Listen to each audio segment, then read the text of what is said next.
પહેલું પર્વત રૂપ, કારણ કે આકારની મહત્તા પણ એટલી જ છે. આપણે ત્યાં આકાર અને સ્વરૂપ આ બંનેનો ભેદ, જે આંખે દેખાય છે એને ભૌતિક સ્વરૂપ આપણે કહીએ છીએ, બુદ્ધિ જેના મહાત્માને સમજે છે એને આધ્યાત્મિક સ્વરૂપ કહીએ છીએ, અને હૃદય જેના રસનો અનુભવ કરે છે એને આધિદૈવિક સ્વરૂપ કહીએ છીએ. તો આ ત્રણેય ગિરિરાજ બાબાના સ્વરૂપની આપણે ચર્ચા કરવાના છે. સૌથી પહેલા પર્વત રૂપે, જે ગિરિરાજજીમાં ભાવ નથી રાખતો એને એમ ખબર તો છે કે પર્વત છે, અને વ્રજવાસીઓ પણ પર્વત જ માનતા પહેલા તો, કે ગિરિરાજ ગોવર્ધન પર્વત છે, અને પર્વત રૂપે પણ એમની મહત્તા છે. આપણે ત્યાં તીર્થ છે, ધામ છે, ક્ષેત્ર છે, અનેક અનેક સ્થાનો તીર્થો રૂપે કહેવામાં આવે છે, ધર્મસ્થાનો જેને માનવામાં આવે છે. ક્ષેત્ર જ્યાં ભૂમિની મહત્તા હોય, જ્યાં જલ અને સ્થળ બંનેની મહત્તા હોય ત્યાં તીર્થ કહેવાય. એ રીતે પર્વતોનું પણ મહાત્મ્ય કહેવાયું છે, અને પર્વતોમાં પૂજન અને પરિક્રમા આ બંનેની મહત્તા કહેવાય છે. જ્યાં જ્યાં પર્વત છે ત્યાં ત્યાં પરિક્રમા છે.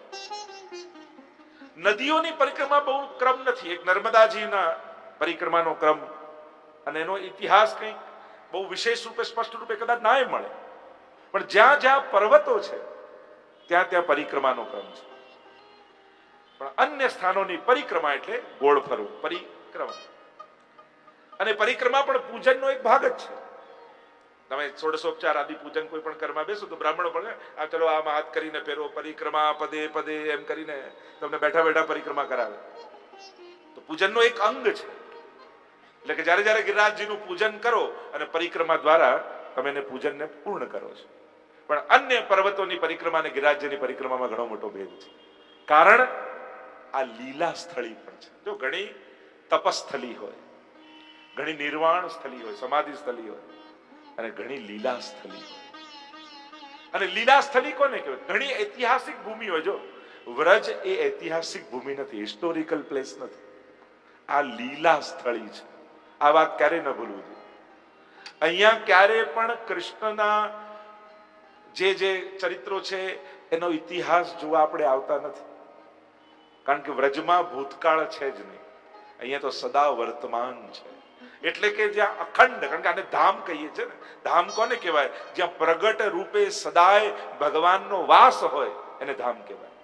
એટલે આ વ્રજધામ છે. અને એટલે અહીંયા ઇતિહાસ નથી, અહીંયા લીલાઓ છે, સદાય વર્તમાન છે. એટલે કે આ ત્યાં સારસ્વત કલ્પમાં પ્રભુએ જ્યાં જ્યાં જે જે લીલાઓ કરી હતી એ લીલાઓ આજે પણ ચાલી જ રહી છે. આ વાત સ્પષ્ટ થઈ જવું. નિત્ય લીલાવાદ એને કહેવાય. પુષ્ટિ માર્ગનો આ બહુ જ મહત્વનો, કૃષ્ણ ભક્તિનો આ બહુ મહત્વનો સિદ્ધાંત છે, નિત્ય લીલાવાદ. એટલે કે પ્રભુની લીલાઓ નિત્ય છે. એટલે કે ગિરિરાજજીમાં જે જે લીલાઓ ઠાકોરજીએ કરી એ આજે પણ થઈ રહી છે. એ શિખર પરની લીલા હોય, એ કંદરાઓ ભીતરની લીલા હોય, કે તરહેટીની લીલા હોય, એ ત્રણેયની ચર્ચા કરીશું. અને એટલા માટે જો એક ભાવ આ તો મારો કહું છું, તમે મંગલાચરણ બોલો છો ને, મંગલાચરણમાં શું કહો છો? ખટ રીતુ ફલિત સદા. એટલે કે જેટલી પણ વર્ષોત્સવ અને નિત્યની લીલાઓ છે એ બધી ગિરિરાજજીની ભીતર છે. એના દર્શન કરીશું આગળ આપણે, કઈ રીતે ગિરિરાજજીનો વૈભવ શું છે, મહાત્મ્ય બહાર દેખાય છે, માધુર્ય ભીતર વિરાજે છે. ગિરિરાજજીની વિશેષતા એ જ છે કે ઉપરથી કડક મહાત્મ્ય છે, જેમ કોપરું જોઈએ ને ઉપર કડક એવું, અંદર કેવું માધુર્ય લાગે. ગિરિરાજ બાબા પણ બહારથી પાષાણ જેવા લાગે છે અને ભીતરથી તો કેટલા કોમળ ગિરિરાજ બાબા, કે જ્યાં ઠાકોરજીની આ પરમ મધુર લીલાઓ અખંડ અવિરત અહર્નિશ, એટલે કે દિવસ રાત 24 કલાક ચાલી રહી છે. એનું દર્શન આપણે કરીશું આગળ.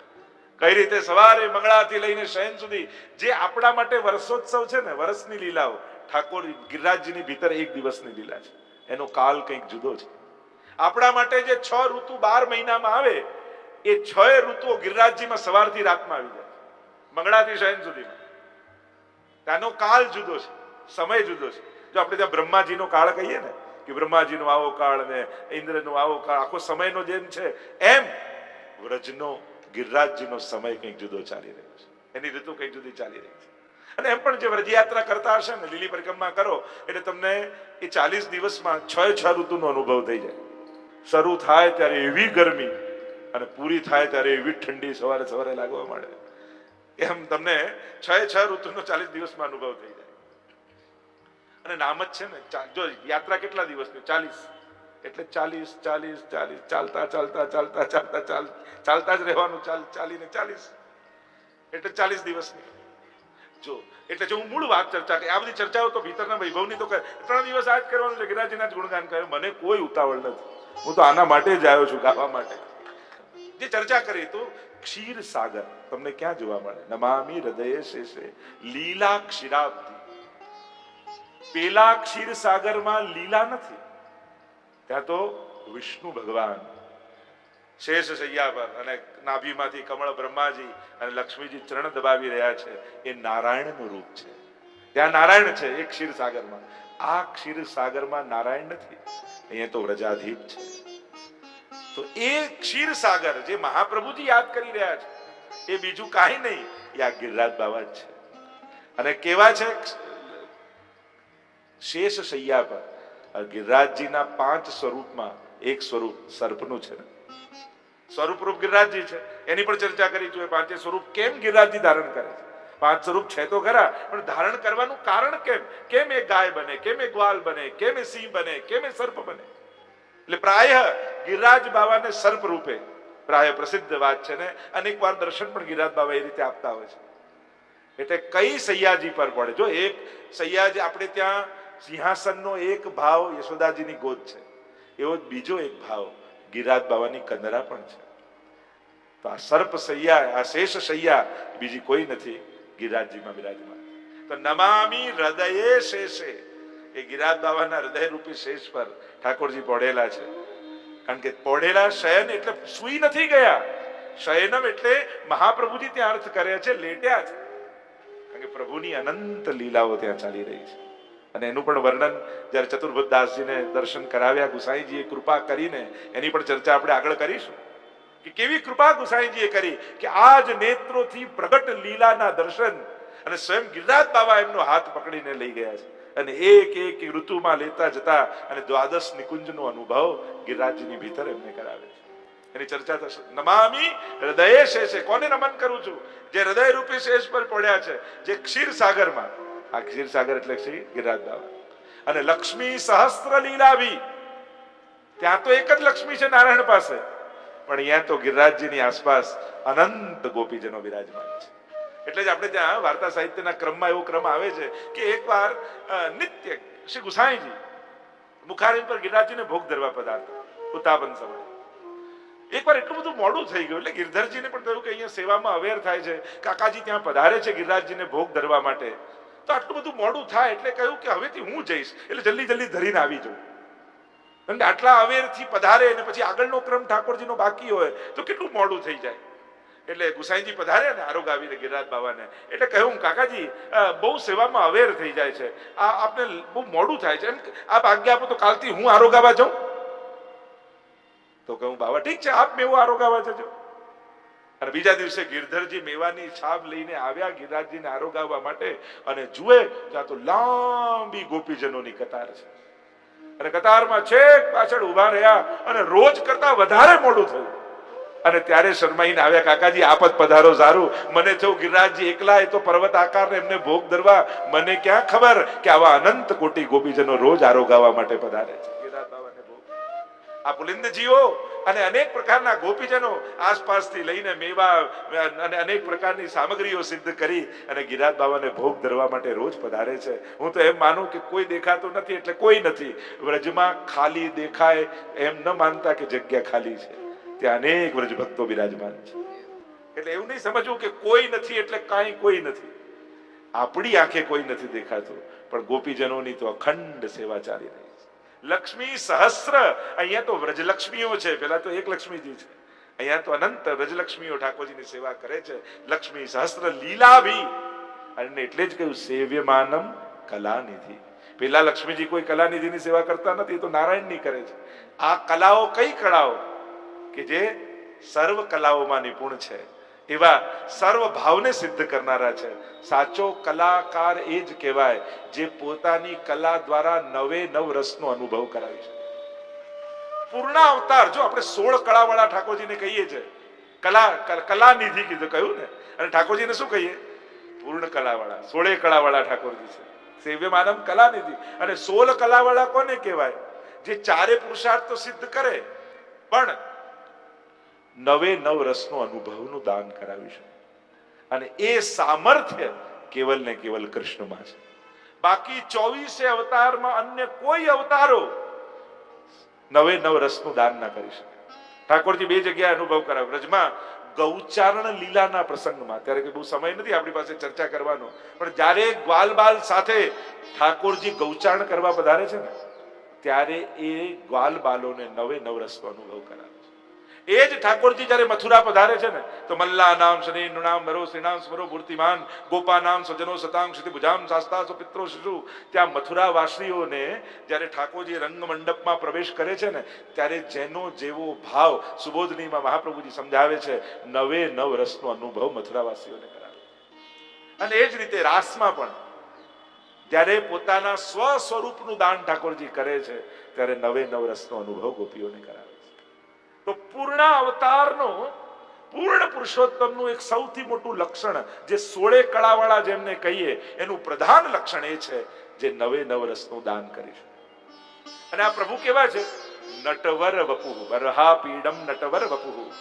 નટવત અને વરવત, એક તો સાક્ષાત રસનું દાન કરે, ને બીજું નટવત અને વરવત. મહાપ્રભુજી સુબોધનીમાં બહુ ગૂઢ રસોને પ્રગટ કર્યા છે, બહુ અદ્ભુત રસોને પ્રગટ કર્યા. એટલે જ કહ્યું ને, વેણુ ગીત પુનઃ યુગલ ગીત કી રસ બરખા બરખાઈ પ્રગટ ભય માર્ગ રીત દિખાઈ. આ માર્ગની રીત અને પ્રીત મહાપ્રભુજી એમને એમ નથી બતાવી. આ ભાગવત સુધારસ મથ કે અપનો પંથ જતાયો તુમ શરણાગત આયો શ્રી વલ્લભ તુમ શરણાગત. આનું દોહન કરીને જે રસ નીકળ્યો ને, અને આનું દોહન કરવાનું સામર્થ્ય બીજા કોઈનામાં નથી. એ તો સ્વામીજી જ કરી શકે. ભગવાનનું દોહન. અને ભાગવત એ ભગવાન છે, અને વલ્લભ એ સ્વામિનીજી છે. એટલે જ એમના અર્થોને એ જ પ્રગટ કરી શકે. જે અર્થો સુખદેવજીને પ્રેરિત હતા, જે ભાવથી એમણે ગાયું હતું, જે વ્યાસજીને, એટલે જ સુખદેવ સબળ આનંદિયા વંદિયા શ્રી વલ્લભજીના ચરણ, જે ભાગવત મારું નિરખશે. ત્યાં જ્યારે ગુસાઈજીના પ્રાગટ્યનું વર્ણન ગોપાલદાસજી વલ્લભાખ્યાનમાં કરે છે ને, ત્યારે ગુસાઈજીના પ્રાગટ્યથી સુખદેવજી રાજી થયા. આપણને આશ્ચર્ય લાગે કે આ ઋષિ મુનિઓ પ્રગટ થયા, પ્રસન્ન થયા, એ તો સમજાય, પણ આ સુખદેવજીને શેનો આનંદ થયો?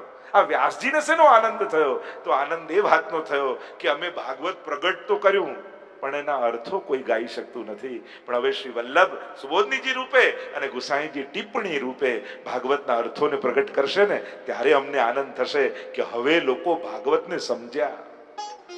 નહીં તો ભાગવતને વાંચતા તો હતા, પણ એના અર્થ તસ્ય વિવેચિતુમ નહીં વિભુર વૈશ્વાનરાત વાક્પતે. મહાપ્રભુજી પોતાના પ્રાગટ્યનું કારણ બતાવે છે કે આ ભાગવતના ગૂઢ અર્થોને પ્રગટ કરવા જ મારા સિવાય કોઈનામાં હિંમત નથી, મારા સિવાય કોઈનામાં સામર્થ્ય નથી કે ભાગવતના અર્થો બતાવી શકે. એમ છાતી ઠોકીને કોઈ કહેતું હોય તો મહાપ્રભુજી પોતાના માટે કહે. બોલો, આવું કોઈ કહી શકે? કોણ કહી શકે જે એના માટે જ પ્રગટ્યું હોય? મહાપ્રભુજી પોતાના અવતારનો પ્રયોજન બતાવે છે કે હું આ અર્થોને પ્રગટ કરવા દયયા નિજ મહાત્મ્યમ કરિષ્યન્ન પ્રકટમ હરિ વાણ્યા યદા તદા સ્વાસ્યમ પ્રાદુર્ભૂતમ ચકારે. કે હું એટલે પ્રગટ કરીશ, મહાત્માને પ્રગટ કરવા માટે. તો આ જે સેવ્ય માનમ કલાનિધિ, કલાના નિધિ, તો નટવત વરવત એટલે કે કેવલ નાટ્ય દ્વારા ઠાકોરજી રસનું દાન કરે. ખાલી ઈશારો કરે ને, આમ નેત્ર ખાલી આમ કરે, એટલે કે રસ સહિત અને કેવલ બંને બતાવ્યા. તેની ઘણી ચર્ચાઓ છે, એમાં નથી જતા. હજી બીજો શ્લોક તમે જુઓ એમ તો, ચતુર્ભિશ્ચ ચતુર્ભિશ્ચ ચતુર્ભિશ્ચ ત્રિભિશ તથા ષડભી વિરાજતે યૌસૌ પંચદાર દે મમ. એમ જોવા જાવ તો ભાગવતના 10મા સ્કંદના પ્રકરણ વિભાગ છે ને, પણ જો તમે એનો સરવાળો કરો, ચતુર્ભિશ એટલે 4, બીજું ચતુર્ભિશ એટલે 4, ત્રીજું ચતુર્ભિશ એટલે 4, 4 તારી 12, ત્રિભી 12 ને 3 15, અને ષડભી 15 ને 6 21. એટલે 7 કોષ આપણે કહીએ ને, 21 કિલોમીટરની પરિક્રમા. એટલે એક પ્રકારથી તો મહાપ્રભુજીએ ગિરિરાજ બાવાના જ આ 21 કિલોમીટરમાં જે આ લીલા ચાલી, આ પ્રકરણ વિભાગ છે 10મા સ્કંદના. એમ જોવા જાવ તો 10મા સ્કંદમાં ઠાકોરજીની જે લીલાઓ છે, એ બધી લીલાઓ ક્યાં છે? તો કે આ 21 કિલોમીટરમાં જ આ બધી લીલાઓ સમાયેલી છે. તો એક ગિરિરાજજી પરક જો અર્થ કરીએ, એમ તો આખું મધુરાષ્ટક પણ ગિરિરાજજી પરક ગાઈ શકીએ, આખું મધુરાષ્ટક યમુનાજી પરક પણ ગાઈ શકીએ, આખું મધુરાષ્ટક વલ્લભ પરક પણ ગાઈ શકીએ. તો મધુર બ્રજ દેશ મધુર કીનો, એવા ઘણા બધા વ્રજમંડળના આદિના મહાત્મ્યના પણ કીર્તન આદિ છે. પણ આપણે તો ગિરિરાજજીના મહાત્મ્યનું અવલોકન કરવાનું છે. સાથે સાથે માધુર્યનો પણ જ્યાં જ્યાં વિસ્તાર કરવાની વાત આવશે ત્યારે આપણે એનો સ્પર્શ કરતા રહીશું. જો મહાત્મ્ય છે ને એ મોનથાળ જેવું છે, પણ માધુર્ય છે ને એ ઉપરના વરખ જેવું છે કે ઉપર ચાંદીનો સોનાનો વરખ લગાડો એટલે એની મહત્તા અને એનો સ્વાદ વધી જાય. એવું છે.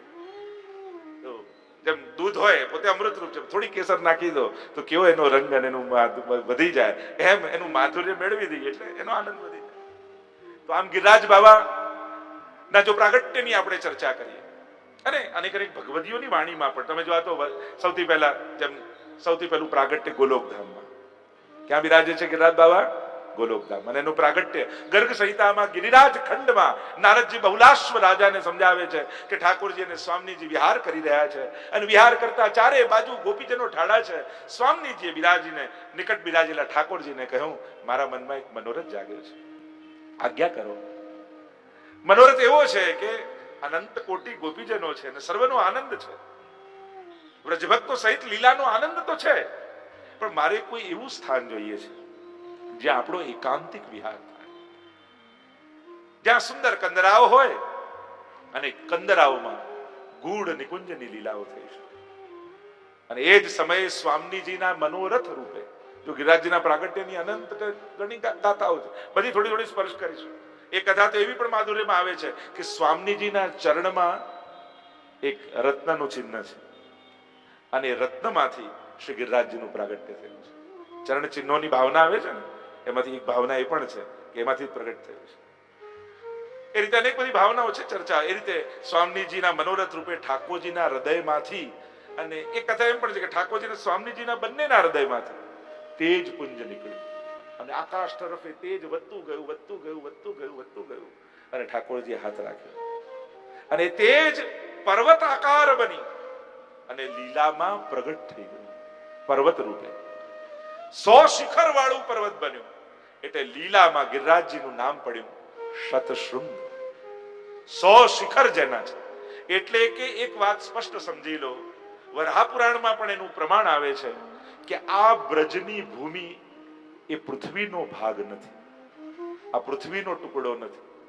કારણ કે વરાહ પુરાણમાં એવી કથા આવે છે કે જ્યારે પૃથ્વીને વરાહ ભગવાન હિરણ્યાક્ષને મારીને રસાતલમાંથી બહાર નીકાળીને લાવ્યા અને પૂછ્યું છે નારાયણ કે આ હું ક્યાં રાખું, અને ત્યારે વરાહ ભગવાન એક લીલું છમ પ્રદેશ જુએ છે અને ત્યાં આશ્ચર્ય થયું કે પૃથ્વી મારી પાસે છે તો આ લીલો ટુકડો શેનો છે કે જ્યાં અનેક વનરાઈઓ છે. અને ત્યારે કહ્યું કે આ વ્રજ પ્રદેશ છે જે સાક્ષાત ગોલોક ધામથી પૃથ્વી પર ઉતારવાનો છે. એમ કરો પૃથ્વીને ત્યાં જઈને રાખો એટલે પૃથ્વીનો એક ભાગ બની જાય. અને જ્યાં લીલો પ્રદેશ દેખાયો ત્યાં જઈને પૃથ્વીને રાખી. એટલે કહેવાય છે કે પ્રલય થઈ જાય, સૃષ્ટિનું વિસર્જન થઈ જાય, બ્રહ્માજીનો એ નાશ થઈ જાય, છતાંય વ્રજનો નાશ થતો નથી. કારણ આ પૃથ્વીનો ભાગ વ્રજ નથી. એટલે વ્રજને કમળાકાર કહીએ છીએ, કમલાકાર કહીએ છીએ. બધું જ સર્જન બ્રહ્માજીનું છે પણ કમળનું સર્જન ઈશ્વરનું છે. તમે જુઓ, ભગવાનની નાભીમાંથી કમળ થયું અને કમળમાંથી બ્રહ્માજી પ્રગટ થયા. એટલે કમળ બ્રહ્માજીનું સર્જન નથી, કમળ એ ઠાકોરજીનું સર્જન છે.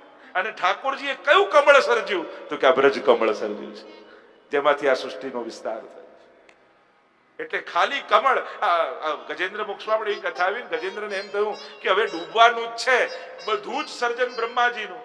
એવું કંઈક ભગવાનને આપવું કે જે ભગવાને સર્જ્યું હોય. એટલે કમળ લઈને ઠાકોરજીને ધર્યું અને હે હરિ પુકાર કર્યો. ઠાકોરજીને થયું કે તુભ્ય ત્વદીય વસ્તુ ગોવિંદ તુભ્યમેવ સમર્પે, તમારી વસ્તુ તમને. આ એક માત્ર વચન કોઈએ પાળ્યું હોય તો ગજેન્દ્રએ પાળ્યું છે, કારણ કે બાકી બધું તો બ્રહ્માજીનું સર્જન. કમળ મારું છે અને મારું મને ધર્યું તો આના પર કૃપા કરવી જોઈએ અને એટલા માટે ગજેન્દ્ર ઉપર કૃપા કરી ઠાકોર. તો આ કમળનું સર્જન એવી ઘણી બધી ચર્ચા તો આપણે વિસ્તાર નથી. 100 શિખર વાળા ગિરિરાજ બાબા પ્રગટ થયા લીલા અને એના દર્શન પણ, અને એ રત્ન જડિત રત્નમણીમય. અને આ બ્રજનું દર્શન જે ગોલોક ધામમાં છે, હજી ભૂતલ પર નથી આવ્યું. ગુસાઈજીએ કૃપા કરી. જો જે બ્રજ છે ને ભૂતલ પર છે ને એ જ બ્રજ ગોલોકમાં પણ છે આજે પણ પણ ત્યાં દિવ્ય રૂપે બિરાજે છે. ત્યારે ગુસાઈજીએ પોતાનું ચરવિત તાંબુલ ગોપાલદાસના મુખમાં આપ્યું અને ત્યાં વૃંદાવન આદિ અચલ. ગુસાઈજીની સન્મુખ 9 વર્ષના ગુંગા ગોપાલદાસ, જે અબૂધ વાણી પણ નથી, ચરવિત તાંબુલ આપ્યું અને ગુસાઈજીની કૃપાથી ગોલોક ધામના દર્શન થયા, લીલા ભૂમિમાં, કે જે અક્ષર બ્રહ્મની અંદર પુરુષોત્તમ જે ગોલોક ધામમાં અખંડ વિહાર કરે છે, બ્રહ્મા રુદ્ર ત્યાં કોણ બાપડા, શ્રી હરિનું મન મોહે. જ્યાં બ્રહ્માજીને સ્વયં મહાદેવજીનો પણ પ્રવેશ જ્યાં નથી, એ ગોલોક ધામ, એ લોકો પણ મોહાઈ જાય, સ્તબ્ધ બની જાય, અઘાઈ જાય, ગાઈ ન શકે એવું ગોલોક ધામ નહીં. ગોપાલદાસ જુએ છે, અનુભવે છે અને અભિવ્યક્ત પણ કરે. જો ઘણીવાર અનુભવ એવો થાય ને, એની અભિવ્યક્તિ ખતમ થઈ જાય, તમે બોલી ના શકો, પણ કૃપા થાય તો અનુભવ પણ થાય ને અભિવ્યક્તિ. ગિરિરાજની ભીતર શું છે? નાના પક્ષીની શબ્દ માધુરી, શોભા તણો નહીં પાર, અને અનેક પ્રકારે જૂજવા કહેતા ગ્રંથ થાય વિસ્તાર. ત્યાં તો રાસ થઈ રહ્યો છે અને રાસનો સંકેત નાના પક્ષીની શબ્દ માધુરી. આ પક્ષીઓ કોણ છે? કીર્તનિયા છે ને, કીર્તનિયા. જે ગિરિરાજજીના 8 દ્વારના અષ્ટ સખાઓ મુખિયા છે ને, એ જ તો આ નાના પક્ષીની શબ્દ માધુરી, શોભા તણો નહીં પાર, એ જ તો આ ગાન કરી રહ્યા છે. એની પણ ચર્ચા આગળ આપણે કરીશું, જ્યારે એક દ્વારના દર્શન કરીશું ત્યારે અષ્ટ સખાઓ ઉપર ધ્યાન રાખજો. દ્વારપાલ નથી હો, મુખિયા છે. દ્વારપાલ તો દરવાજાની બહાર ઉભો કરો, મુખિયા તો સ્વરૂપની સેવા કરતા હતા. ઘણીવાર લોકોને દ્વારપાલ દ્વાર કહીએ ને, એટલે દરવાજાની ગિરિરાજજીની બહાર દ્વાર બનાવી દઈએ જુદી વાત છે, પણ ત્યાં અષ્ટ સખાને બેસાડાય નહીં, કારણ કે એ દ્વારપાલ નથી, દ્વારની બહાર બેઠા નથી, એ તો દ્વારની ભીતર જે નિકુંજની યુગલ સ્વરૂપની લીલા ચાલી રહી છે ને, ત્યાં ગાયને સેવા કરી રહી છે. એ તો મુખિયા કહીએ છીએ. અષ્ટદ્વારના 8 મુખિયા છે, એટલે આ ફરક સમજજો. મુખિયા જુદા હોય, ભીતરિયા જુદા હોય, પરચારક જુદા હોય, જલગરિયા જુદા હોય, દ્વારપાલ જુદા હોય. એટલે દરેકની સેવા કંઈક જુદી છે અને એનું મહાત્મ્ય છે. દરેક સેવાનું પ્રભુના દ્વારપાલ બનવું કઈ નાની વાત નથી, પણ મુખિયા બની અને નાના પક્ષીની શબ્દ માધુરી, શોભા તણો નહીં પાર. તો આ દર્શન ગોલોક ધામમાં ગિરિરાજજીના કોઈને કરાવ્યા હોય તો એ ગોપાલદાસ પર ગુસાઈજી કૃપા. અને બીજું ચતુર્ભુદાસજી પર કૃપા થઈ ભીતરની, જે કારણ કે બહારના દર્શન ગોપાલદાસને થયા, ભીતરનો કારણ કે એ વિસ્તાર કરવા જાય તો ગ્રંથ થાય વિસ્તાર, એમ કહીને ત્યાં સંકેત કરી દીધો કે આ બધું વર્ણન અત્યારે નહીં થઈ શકે, મારે તો ગુસાઈજીના પ્રાગટ્યની લીલા ગાવાની છે, મહાપ્રભુજીનું ચરિત્ર ગાવાનું છે અને છેક સાતે લાલજી સુધી ગાવાનું છે. જો અંદરની લીલાનું વર્ણન કરવા જઈશ તો એમાં જ 9 આખ્યાન પૂરા થઈ જશે. સંકેત રૂપે ત્યાં વિરામ ગોપાલદાસે કર્યો કે નાના પક્ષીની શબ્દ માધુરી, શોભા તણો નહીં પાર. એટલે પક્ષીઓનું નામ લઈ અને કીર્તનિયાજીની અષ્ટ સખાની વાણીમાં વાંચી લેજો એવો સંકેત કર્યો કે ત્યાં એ રૂપે ગાન થઈ જશે. કારણ કે એનું હું કરવા જઈશ તો એમ સુરદાસજીના 1.25 લાખ પદો છે, તો 8 કીર્તનિયા, અને એમાં પણ દરેકના 8 ઉપ સખાઓ, અને 64 સખાઓના લીલાઓના વર્ણન કરવા જઈશ તો આ ગ્રંથનો વિસ્તાર કેવો થઈ જશે, એટલે ન ગાઈ શકે. તો કેવું ગિરિરાજજીનું સ્વરૂપ ગોલોક ધામમાં છે. ગોલોક ધામમાં પ્રગટેલા ગિરિરાજજીનું સ્વરૂપ પદ્મરાગ મરકત મણિ સ્ફાટિક, માણિક, નીલમણિ, નીલમ, અને આનાથી જડિત ગિરિરાજજી છે. અને એટલે જ માણિક, પદ્મરાગ, જો યમુનાજી પણ શ્યામ અને ગિરિરાજજી પણ શ્યામ, તો ફરક શું? યમુનાજી કેવા શ્યામ છે? યમુનાષ્ટકમાં મહાપ્રભુજી આજ્ઞા કરે છે,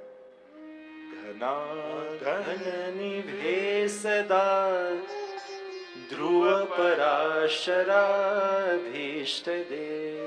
ઘના ઘન કાળા મેઘ હોય એટલે યમુનાજી મેઘ શ્યામ છે અને ગિરિરાજજી રક્ત શ્યામ છે. જો શ્યામમાં પણ પુષ્ટિ માર્ગમાં 2 ભેદ બતાવ્યા છે. શ્યામ સ્વરૂપ ખરું, પણ યમુનાજી નો શ્યામ વર્ણ કેવો છે તો કે મેઘ શ્યામ, કાળા વાદળ જેવો છે એ શ્યામ વર્ણ. પણ શ્રીનાથજી અને ગિરિરાજજી મેઘ શ્યામ નથી. શ્રીનાથજીનું પણ તમે રિયલી જ્યારે દર્શન કરો શ્રીનાથજીના સ્વરૂપના, તો રક્ત શ્યામ વર્ણના છે. એમ જ ગિરિરાજ બાવાના તમે દર્શન કરો તો તમને એકદમ કાળા, જે મેઘ કાળા હોય એવા નથી, રક્ત શ્યામ વર્ણ છે. પદ્મરાગ મરકત મણિ સ્ફાટિક, આ લાલાશ કેની છે? માણેકની શોભા આભા છે. બીજા પણ એના ઘણા ભાવો છે. કારણ કે રક્ત વર્ણ કઈ રીતે ધારણ કર્યું? કારણ કે અનુરાગનો વર્ણ છે. લાલ રંગ એટલે આપણે કસુંબા છઠમાં કેવું બધું લાલ આવે, અને લાલ રંગ એ પ્રેમનો રંગ કહેવાય, અનુરાગનો રંગ કહેવાય. એટલે ગિરિરાજ બાવા જેમ કોઈ લોઢું અગ્નિમાં નાખો ને તો લોઢા જેવું તપી જાય, અગ્નિ બની જાય. એમ એનું વર્ણ ગુણ ધારણ કરી લે. અને અગ્નિને આડો એના કરતા લોઢાને આડો તો વધારે ગરમ લાગે, દાજ લાગે. એમ પ્રભુ અનુરાગ પ્રેમ ભર્યા છે. એને પ્રેમ કહો, કૃષ્ણ કરો. પ્રેમ હરિ કો રૂપ હૈ, ત્યો હરિ પ્રેમ સ્વરૂપ. પણ ગિરિરાજ બાબા તો પ્રભુના પ્રેમમાં એવા તપેલા છે કે જેમ અગ્નિ કરતા એ લોઢું વધારે ગરમ લાગે, એમ પ્રભુમાં જેટલો પ્રેમ દાન કરવાની સામર્થ્ય નથી એના કરતા અધિક પ્રેમ દાન કરવાનું સામર્થ્ય ગિરિરાજજીમાં છે. અને એટલા માટે જો બહુ સહજ છે, જેની નિકટ બેસો એનો પ્રભાવ. તમે અગ્નિ બળતી હોય એની બાજુમાં બેસો, તમારે ગરમી માંગવી પડે? લાગે તમને તાપ લાગે? અગ્નિ બાજુમાં બેસો. બરફની મોટી પાટ પડી હોય એની બાજુમાં જઈને તમે બરફ મને ઠંડક આપ કેવું પડે? એની બાજુમાં બેસો તો ઠંડી લાગે જ. એમ આ ધગધગતો પ્રેમનો ગોળો એ ગિરિરાજ બાવા છે. એના સાનિધ્યમાં બેસો તો પ્રભુમાં પ્રેમ પ્રગટે જ. એના સાનિધ્યથી જ પ્રેમનો અનુભવ. એટલે જ મહાપ્રભુજીનું સર્વોત્તમ સ્તોત્રમાં ગિરિરાજજી પરક એક બહુ જ સુંદર નામ કહ્યું, ગોવર્ધન સ્થિતિ ઉત્સાહ. મહાપ્રભુજીને ક્યાં બિરાજવું ગમે છે? અડેલમાં, ચરણાટમાં, મોટી હવેલીમાં, શ્રીનાથજીના મંદિરમાં, બેઠકજીમાં ગમે છે ક્યાં? બિરાજવાનો ઉત્સાહ ક્યાં છે? ગોવર્ધન સ્થિતિ, ગિરિરાજજીના તળેટીમાં બિરાજવું મહાપ્રભુજીને અતિશય પ્રિય છે. ઉત્સાહ કઈ વસ્તુનો? ગમતી જગ્યાએ જવાનો આપણને ઉત્સાહ હોય. બાકી જવું તો ઘણી જગ્યાએ પડતું હોય. જો માણસને જવું તો ઘણી જગ્યાએ પડતું હોય, પણ બધે બેઠો હોય તો માની નહીં લેવું કે એ હમણાં ત્યાં જ છે. એનું મન તો બીજે ક્યાંય હોય. તો ક્યાં છે? તલ્લીલા પ્રેમ પૂરિતઃ. બીજું તો નામ કહ્યું ને, મહાપ્રભુજી બિરાજ્યા છે ગિરિરાજજીની તળેટીમાં, અને મન ક્યાં છે? ગિરિરાજજીની ભીતર જે લીલાઓ ચાલી રહી છે એના પ્રેમથી પૂરિત. તલ્લીલા પ્રેમ પૂરિતઃ. કારણ કે પ્રેમનું દાન કરવાનો સામર્થ્ય ગિરિરાજજીમાં છે, અને તેની તળેટીમાં મહાપ્રભુજી બિરાજેલા છે. અદ્ભુત નામ છે મહાપ્રભુજી. એ સ્થિતિનો ઉત્સાહ. એટલે જ આપણે ત્યાં બે કહ્યું ને કે યમુનાજીનો તટ અને ગિરિરાજજીની તળેટી, આ બંને સ્થાન એવા છે. કારણ કે યમુનાજી પણ મુકુંદ રતિ વરધીની, આ એક સ્થાન. અને બીજું ગિરિરાજજીને સુખનિધિ શ્રી ગિરિરાજ તળેટી. એમ તો ગિરિરાજ બાવાની તળેટીની ગાથા આપણે ત્યાં વિશેષ રૂપે ગાતા હોઈએ છીએ કે જેટલું મહાત્મ્ય શિખરનું છે એટલું કંદરાનું છે, એટલું તળેટીનું છે. અને તળેટીમાં મહાપ્રભુજીને કેમ બિરાજવું ગમે છે? કારણ કે તળેટીનું મહાત્મ્ય ગિરિરાજજીનું એવું છે કે વૈષ્ણવના ચારે ચાર પુરુષાર્થો કેવલ ગિરિરાજજીની તળેટીમાં ક્ષણવાર બેસવા માત્રથી સિદ્ધ થઈ જાય છે. વૈષ્ણવી જીવનના ચારે પુરુષાર્થ. એટલે જ કહ્યું ગોવર્ધન કી રહીએ. આ એક પદ તમે ગાઓ છો ને આપણે અર્થ એમ કરીએ કે તળેટીમાં રહીએ, પણ તળેટીમાં આ પદમાં વૈષ્ણવના ચારે ચાર પુરુષાર્થો ગિરિરાજજી સિદ્ધ કરે છે એનું વર્ણન કરવામાં આવે.